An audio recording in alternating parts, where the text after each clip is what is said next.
নবীজি বলেন আমি যখন মেরাজ রাতে গিয়েছি আমাকে আল্লাহ পাক কিছু আযাব দেখিয়েছেন। কি দেখেছেন ভাই? যুবকরা শোনো ভালো করে। নবীজি দেখছেন একটা চুলা, কি ভাই? তন্দুর রুটি দেখেছেন যে চুলায় রান্না করে, ঠিক ওই রকম শব্দই হাদিসে এসেছে তন্দুর। এই চুলা এমন চুলা যার মাথাটা হচ্ছে সরু, নিচের দিকটা মোটা, নিচে আগুন জ্বলছে, ভিতরে কিছু মানুষ আছে, নিচ থেকে আগুনের দাবদাহ আসছে। যখনই আগুন আসছে জাহান্নামে তখন তারা ধাউ ধাউ করে উপরে উঠছে, আবার যখন আগুন নেমে যায় তখন তারা নিচে নেমে যায়। নবীজি মর্মান্তিক দৃশ্য দেখে বললেন যে এরা কারা, যাদেরকে এমন আযাব দেওয়া হচ্ছে? জিবরাইল আলাইহিস সালাম বললেন, যুবক ভাই শুনুন ভালো করে, জিবরাইল আলাইহিস সালাম বললেন এরা হচ্ছে আপনার উম্মতের সেই সব ব্যক্তি যারা বিবাহ বহির্ভূত জিনা করেছে। এই পাপটা মারাত্মক। আল্লাহ পাক আমাদের সবাইকে পাপ থেকে ফিরে আসার তৌফিক দান করুন। এবং এই পাপ যদি করে থাকেন হতাশ হবেন না, তওবা করে আজকে ফিরে আসবেন। তওবা করলে আল্লাহ পাক যে কোনো পাপ মাফ করে দিবেন ইনশাআল্লাহ। যে কোনো পাপ তওবা খাস করতে হবে, কোনোদিন এই পাপে লিপ্ত হওয়া যাবে না।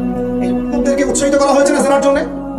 আর নবী সাল্লাল্লাহু আলাইহি ওয়াসাল্লামকে কেন দেখানো হলো? কারণ তার উম্মতের মধ্যে জিনার পাপ ছড়িয়ে পড়বে বেশি। কিসের মধ্যে? চুলার মধ্যে শাস্তি দেওয়া হচ্ছে, চুলায় শাস্তি দেওয়া হচ্ছে। নবীজি বলছেন তাদের ভিতর থেকে এত দুর্গন্ধ বের হচ্ছিল যেন মনে হচ্ছিল যে কোনো পাবলিক টয়লেটের পাশ দিয়ে আমরা যাচ্ছি।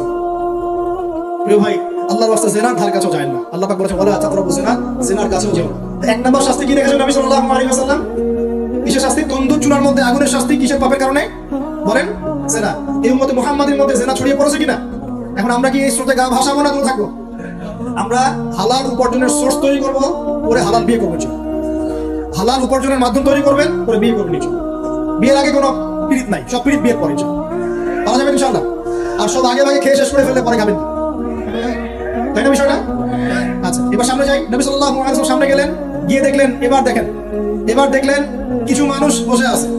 কিছু মানুষ বসে আছে, সামনে আছে টাটকা তরতাজা গোশত, একদম ধোঁয়া উঠতেছে, একদম কালা ধুলার মতো। আর পাশে রাখা আছে পচা নোংরা আবর্জনাময় গোশত। এই মানুষগুলো ভালো গোশত খাচ্ছে না, এই মানুষগুলো পচা গোশতগুলোই খাচ্ছে, দুর্গন্ধযুক্ত। নবীজি বললেন এরা কারা? নবী সাল্লাল্লাহু আলাইহি ওয়াসাল্লামকে বলা হচ্ছে এরা আপনার উম্মতের সেই সব ব্যক্তি যারা বিবাহিত। ভালো করে শুনুন, এরা আপনার উম্মতের সেই সব ব্যক্তি যারা বিবাহ বহির্ভূত সম্পর্ক করছে। মানে বিয়ে করার পরেও, বাসায় স্ত্রী থাকার পরেও বাইরে জিনা করেছে, বাসায় স্বামী থাকার পরেও বাইরে জিনা করেছে। এখন আমাকে বলেন তো, উম্মতে মুহাম্মাদের মধ্যে সমকালীন সময় এই ফিতনাটা ছড়িয়ে পড়ে নাই? পরকীয়া ছড়িয়ে পড়ে নাই? এটা হলো পরকীয়ার স্পেশাল শাস্তি। কারণ পবিত্র হালাল ফ্রেশ জিনিস ওদের ঘরে ছিল, খাইতে ভালো লাগে না, ওদের নোংরা পচা জিনিস খেতে ভালো লেগেছে। আল্লাহ পাক কিয়ামতের মাঠে ওই বারজাখের জীবনেও ওই একই শাস্তি দিবেন। আর এখন তো মিডিয়ার মধ্য দিয়ে এই যে বিভিন্ন সিরিয়াস নাটক হাবি জাবি এগুলোর মধ্য দিয়ে এটাকে উস্কে দেওয়া হচ্ছে, এটাকে অ্যাভেলেবল করে ফেলা হচ্ছে। আর যারা বড় বড় শহরে থাকে এগুলো তো ফিতনা আরো বেশি, আরো বেশি। আল্লাহ পাক আমাদের মা বোনদেরকে বোঝার তৌফিক দান করুন, আর আমাদের ভাইদেরকে বোঝার তৌফিক দান করুন। আমরা সবাইকে আল্লাহ পাক পরকীয়ার মতো নোংরা পাপ থেকে হেফাজত করুন, বিবাহ বহির্ভূত সম্পর্ক থেকে হেফাজত করুন।